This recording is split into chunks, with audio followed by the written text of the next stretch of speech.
옛날 어느 산골 마을에는 사람들이 대낮에도 함부로 눈을 마주치지 못하는 과부 하나가 있었다고 합니다. 남자들조차 그 여인 앞에 서면 공연히 헛기침을 했고 장정 둘이 함께 가다가도 그 과부가 골목 어귀에 서 있으면 괜히 다른 길로 돌아갔다지요. 사람들은 수군거렸습니다. 저 여자는 사람보다 눈빛이 더 매섭다. 독한 과부라더니 괜히 나온 말이 아니야. 웬만한 사내는 저 집 대문도 못 넘는다더라. 그런데 참 이상한 일은 그렇게 독하다고 소문난 그 과부가 어느 비 오는 밤 낯선 사내 하나를 자기 집 바깥채에 들였다는 것이었습니다. 그것도 하룻밤도 아니고 사흘밤을 내리 말입니다. 사람들은 또 입을 모았습니다. 도망자일 게다. 아니면 사람 잡고 달아나는 흉한 놈일지도 몰라. 그 독한 과부가 왜 내쫓지 못하고 있지? 하지만 그 사내는 과부 집에 숨어들어 밥이나 축 내러 온 사람이 아니었습니다. 그가 그 비 오는 밤 끝내 그 집 문턱을 넘게 된 데에는 죽은 사람의 이름 하나와 살아있는 사람의 억울함을 이제는 더 미룰 수 없다는 사연이 있었기 때문입니다. 오늘 들려드릴 이야기는 마을에서 제일 독한 과부가 끝내 내치지 못한 사내의 정체, 그리고 그 사내가 품고 온 것이 도둑의 칼이 아니라 오래 묻힌 진실의 장부였다는 예시이야기입니다. 그 과부의 이름은 복례였습니다. 본래부터 성미가 사납거나 입이 거칠어 남을 물어뜯는 사람은 아니었지요. 오히려 젊을 적에는 웃을 줄 알고 바느질도 곱게 하고 아이 우는 소리만 들려도 먼저 달려가는 그런 여자였습니다. 하지만 사람이란 한 번쯤 세상에 등을 세게 떠밀리고 나면 웃는 얼굴보다 버티는 얼굴을 먼저 배우게 되는 법이지요. 복례는 혼인한 지 3년 만에 남편 한수를 잃었습니다. 한수는 힘이 좋고 말수가 적은 사내였는데 흉년이 들던 해관과 곳간에서 곡식이 비었다는 누명을 쓰고 관하로 끌려가 매를 맞다가 끝내 살아 돌아오지 못했지요. 사람들은 처음엔 설마 한수가 그럴 사람이겠느냐 했습니다.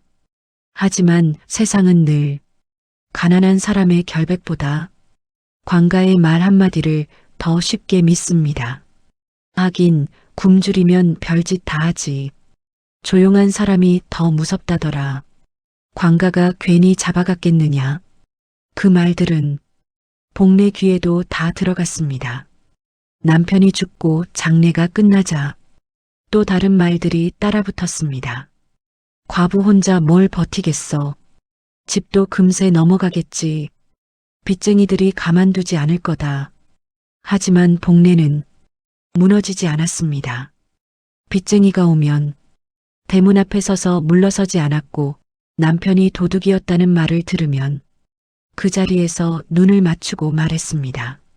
내 남편이 훔친 게 있다면 그건 남의 밥이 아니라 억울한 매질 뿐이요. 처음엔 사람들이 비웃었습니다. 하지만 시간이 지날수록 그녀의 눈빛 앞에서 괜한 말을 함부로 하지 못하게 되었지요. 그래서였을 겁니다.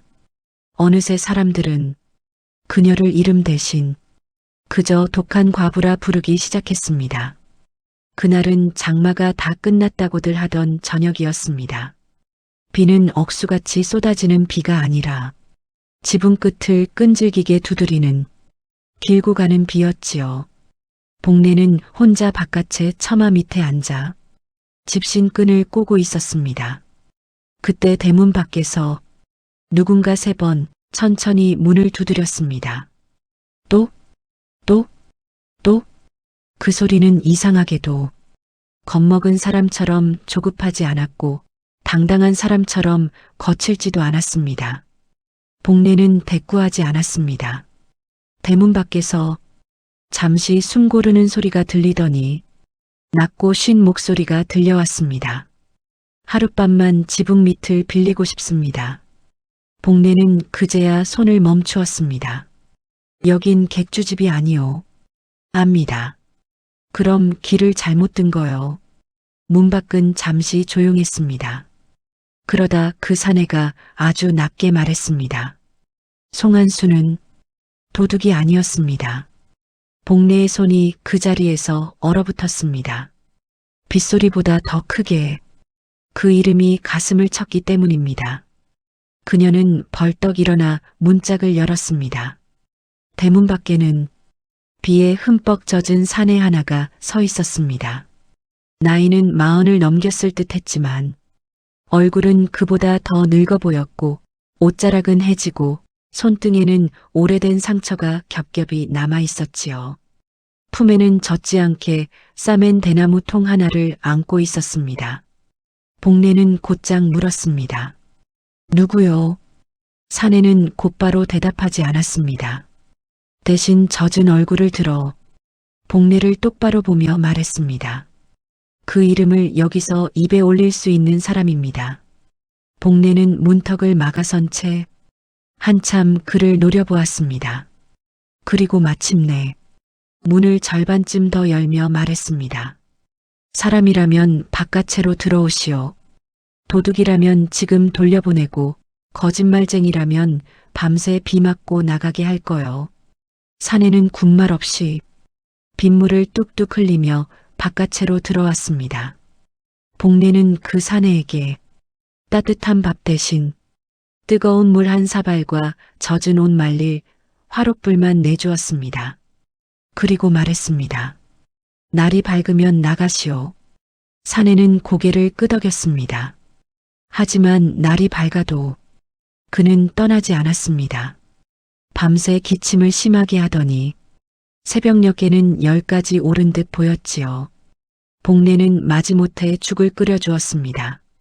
사내는 그 죽을 다 먹고도 괜한 말 한마디 하지 않았습니다.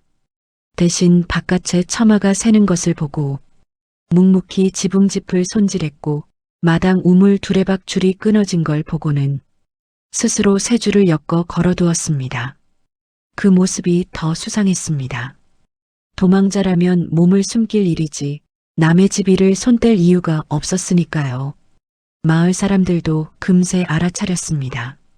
복내네 집에 사내가 들었다더라. 그 독한 과부가 웬일이래? 틀림없이 관가에서 쫓기는 자일게야. 아니면 옛 남편 친구라도 되나? 복내는 혀를 찼습니다. 그날 저녁 그녀는 바깥의 문간에 서서 사내에게 말했습니다.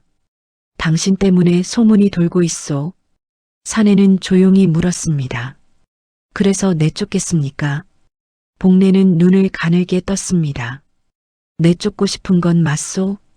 그런데 당신이 아직 한수 이름을 꺼낸 까닭을 말 안 했잖소. 사내는 잠시 품에 안고 있던 대나무 통을 내려다보았습니다. 사흘만 더 있으면 말씀드리겠습니다. 사흘? 그 안에 관가로 가야 할 사람이 오게 되어 있습니다. 복내는 코웃음을 쳤습니다.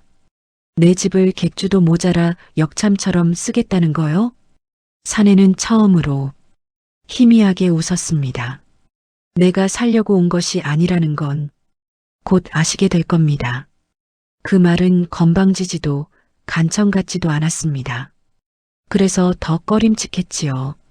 복내는 결국 그 사내를 당장 내쫓지 못했습니다. 어쩌면 죽은 남편 이름을 들고 온 사람이 무슨 말을 하는지 끝까지 들어야 한다는 생각이 이미 마음 한편에 자리했는지도 모릅니다. 사흘째 밤이 되었습니다. 비는 다시 시작되었고 마을길은 질척해졌으며 사람들 발길도 일찍 끊겼습니다. 복내가 바깥채로 죽그릇을 가져다 놓자 사내는 대나무 통을 그녀 앞에 밀어두었습니다. 이제 보여드릴 때가 된 것 같습니다. 복내는 가만히 앉았습니다. 사내가 통을 열자 안에는 기름 먹인 종이로 감싼 장부 한 권과 반으로 쪼개진 노쇠패 하나가 들어 있었습니다. 복내의 눈썹이 꿈틀했습니다. 그 장부는 관아곡간에서 쓰는 곡식 출납장과 꼭 같은 형식이었고 노쇠패엔 곡식 자루에 다는 관인 표식이 새겨져 있었기 때문입니다. 사내는 조용히 말했습니다. 나는 그때 관아곡간에서 숫자를 적던 설이었습니다. 이름은 기철이라 합니다. 복례는 숨을 죽였습니다. 기철은 말을 이었습니다. 흉년이 들던 해 구율미가 마을로 내려오기 전부터 관가 안에서는 곡식 자루수가 맞지 않았다고 했습니다. 밤마다 자루 몇이 사라졌고 기록에는 없는 숫자가 다음 날이면 억지로 맞춰져 있었지요. 한수는 그 곡식을 실어 나르던 마부였습니다. 어느 날 밤 그는 곡간 뒤편에서 호장과 아전 둘이 구율미를 빼내는 것을 보았고 기철 또한 장부 숫자가 바뀌는 걸 직접 보았습니다. 그러자 그들은 가장 입이 무겁고 만만한 사람 하나에게 죄를 씌우기로 했습니다. 그게 바로 복례 남편 한수였지요. 한수는 끝까지 아니라 했습니다. 기철이 낮게 말했습니다. 맞아 죽으면서도 자기가 훔친 게 아니라 굶는 사람 몫을 저 자식들이 빼돌렸다고만 했습니다. 복례의 손이 떨렸습니다. 그녀는 아무 말도 하지 못했습니다. 기철은 장부를 펼쳤습니다. 거기에는 곡식 자루가 사라진 날짜, 거짓으로 바뀐 숫자, 호장 이름 옆에 적힌 은전 액수, 그리고 한수가 끌려간 날밤, 기록에서 지워진 자루수까지 모두 적혀 있었습니다. 또 한 장의 종이엔 기철이 급히 베껴둔 자백 비슷한 진술도 있었습니다. 진짜 도둑은 배고픈 백성이 아니라 구율미를 빼돌린 호장과 아전들이다. 복례는 입술을 깨물었습니다. 그러고도 끝내 한마디만 물었습니다. 왜 이제야 왔소? 기철은 고개를 숙였습니다. 나도 살아남아야 증거를 지킬 수 있었기 때문입니다. 한수는 죽었고 나는 쫓겼습니다. 도망치지 않으면 장부도 같이 사라졌을 겁니다. 잠시 뒤 그가 더 낮게 덧붙였습니다. 그리고 한수가 죽기 전 내 손을 붙잡고 말했습니다. 복례한테는 꼭 말해달라. 나는 도둑이 아니었다고. 그 순간 복례는 끝내 눈을 감았습니다. 그 말을 듣는 순간 그 사내를 더는 내쫓을 수 없다는 걸 자기 자신도 알아버렸기 때문입니다. 복례는 그날 밤 처음으로 기철 앞에 술 한 잔을 내려놓았습니다. 그리고 말했습니다. 내가 당신을 못 내친 건 불쌍해서가 아니오. 기철은 말이 없었습니다. 복례는 비를 바라보며 천천히 말을 이었습니다. 죽은 남편 이름을 들고 왔기 때문도 아니오. 그보다 그 사람이 죽기 전에 남긴 말을 당신이 아직 품고 왔기 때문이오. 그 말은 곧 마지막 증인을 내쫓을 수 없었다는 뜻이었습니다. 세상이 모두 한수를 도둑으로 기억하는 동안 오직 이 사내만이 그 마지막 말을 들은 사람이었으니까요. 복례는 다시 말했습니다.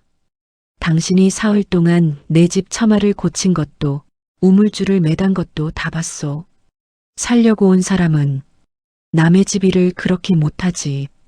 당신은 여기 숨으러 온 게 아니라 끝내 할 말을 하러 온 사람이요. 기철은 고개를 숙인 채 오랫동안 아무 말이 없었습니다. 그러다 아주 낮게 말했습니다. 나는 한수보다 오래 살았습니다. 그래서 더 오래 죄인처럼 살았지요. 복례는 그 말에 대꾸하지 않았습니다. 대신 화롯불 옆에 마른 옷 한 벌을 더 걸어두었습니다. 그리고 그 밤 처음으로 대문을 안에서 잠그지 않았다고 합니다. 이제는 누군가가 들어와도 될 밤이었으니까요. 다음 날 새벽 관가에서 새로 부임한 원님의 아전 하나가 마을로 내려왔습니다. 흉년 당시 장부가 다시 조사된다는 소문이 며칠 전부터 돌고 있었지요. 기철은 그 아전 앞에 대나무 통 속 장부와 노쇠패를 내놓았습니다. 마을 사람들도 하나둘 모여들었습니다. 그 자리엔 예전부터 한수를 도둑이라 몰아가던 호장도 있었습니다. 그는 처음엔 콧방귀를 뀌었지요. 떠돌이 하나가 무슨 말을. 하지만 장부 숫자가 하나둘 맞아떨어지고 노쇠패가 사라진 구율미 자루의 표식과 일치하며 기철이 그날 밤의 일들을 날짜와 이름까지 또렷하게 짚어내자 호장의 얼굴은 점점 창백해졌습니다. 복례는 그 자리에서 처음으로 크게 말했습니다. 들었소? 내 남편이 훔친 게 아니라 당신들이 백성들 밥을 훔친 거요. 사람들은 아무 말도 못했습니다. 한때는 광가 말만 믿고 한수를 손가락질했던 사람들이었으니까요. 기철은 마지막으로 한수가 죽기 전 남긴 말을 전했습니다. 복례는 독한 여자가 아니라 끝까지 버티는 여자다. 그러니 내 이름도 언젠가는 버텨서 살아남을 거다. 그렇게 말했습니다. 그 한마디에 복례는 끝내 고개를 숙였습니다. 독한 과부라는 소문 아래 감춰졌던 세월과 억울하게 죽은 남편 이름이 비로소 제자리를 찾는 순간이었으니까요. 그날 사람들은 수상한 사내의 정체가 도망자도 사기꾼도 흉한 떠돌이도 아니라 죽은 사람의 마지막 말을 지키고 다닌 관아설이었다는 것을 비로소 알게 되었습니다. 그 뒤로 마을 사람들은 더는 복례를 두고 함부로 독한 과부라고만 말하지 않았습니다. 어떤 이는 말했습니다. 독한 게 아니라 세상이 밀어도 안 꺾인 사람이었구나. 또 어떤 이는 비 오는 날 대문 두드리는 소리만 나면 예전처럼 덜컥 겁먹기보다 이런 말을 먼저 떠올렸다지요. 혹 누가 억울한 이름 하나 들고 오는 건 아닐까? 호장과 아전들은 결국 벌을 받았고 한수 이름도 뒤늦게나마 도둑이 아니라 억울한 희생으로 고쳐 적히게 되었습니다. 기철은 그 일을 마친 뒤 다시 길을 떠났다고 합니다. 어디로 갔는지는 아무도 몰랐지만 복례는 그가 떠난 뒤에도 바깥의 처마를 오래 바라보곤 했지요.